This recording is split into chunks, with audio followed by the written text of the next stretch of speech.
Sige, agad nyo na dito yan, oh. Dahan-dahan lang, ha? Dahan-dahan lang, baka may mabasa kayo sa loob, ha? Ikukulong mo ang lalaki mo para lang mahalin ka?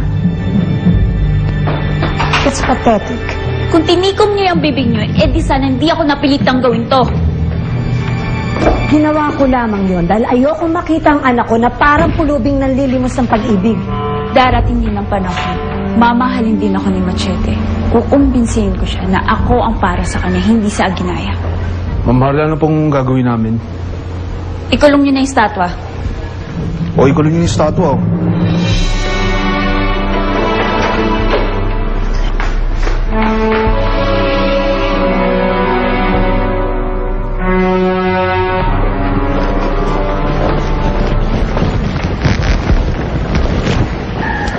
Tay, may hihilingin sana ako.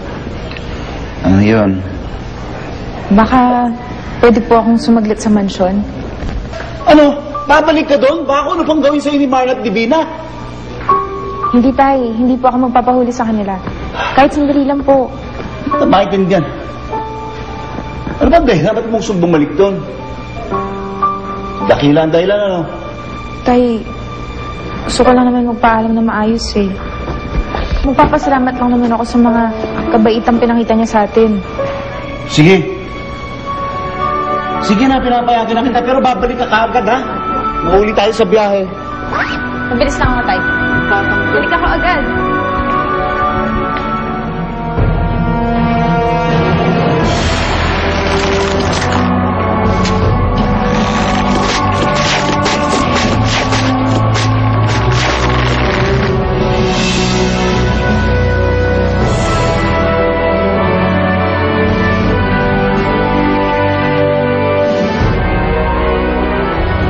Candy!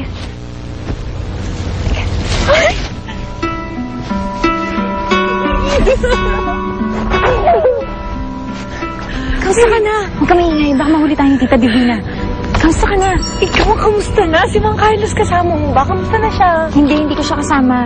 Nakatira kami kay Sir Xander ngayon. Okay lang kami. Ay, grabe. Ibig sabihin, nakatira kayo sa iisang bubong lang? Kapal talaga ng Tesla ko, pero winner ka na, winner. Ano ka ba? Hindi ka na sa iniisip mo. Hindi, nandiyan ba si Dakila? Aba, bakit mo tinatanong? Medyo malansa ang amoy dito, ha? Pero, alam mo nung nawala ka, hinahanap ka rin niya. Talaga? Nag-aalala siya sa amin ni Itay? Nakikilig ka? Tulungan mo ko. Kailangan ko makausap si Dakila. Siyempre. Talaga, tutulungan mo ko. Oo naman. Right side mo. Nandiyan ba si Tita Divina?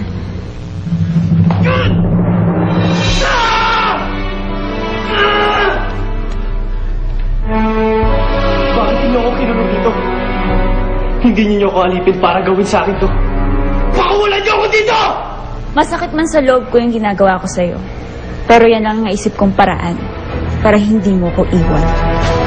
Hindi ninyo ako mapipigilan para hanapin sa ginaya.